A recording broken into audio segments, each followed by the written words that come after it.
This is the revised episode on scoop marks.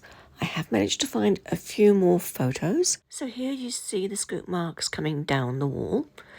And on here you see it on the roof blocks. It actually looks like it's just been scooped along the edge there. Then if we look along the top of the blocks here, you can also see the scoop marks, and here. But these scoop marks differ quite a lot from the scoop marks that you see at the quarry. And I believe it's a completely different technique and a different reason for the scooping. So these pictures now are of the Aswan quarry, and there's so many examples at Aswan of this sort of technique.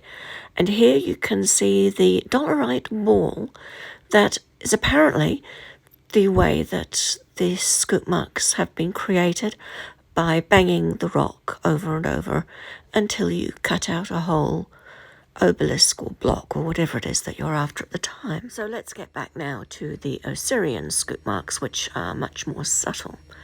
I believe that this technique is from stone softening and then scooping out the stone, whereas the other type, I think, is a whole different ballgame, but we won't go there at this point in time. I've done a whole episode on what that technique is. But when you're at the Osireion, there's one scoop mark that stands out above all others, and that is the scoop for the doorways.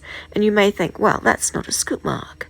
That's just the doorway being carved into an indent. But when you look at it closely, it's like one big, long scoop mark.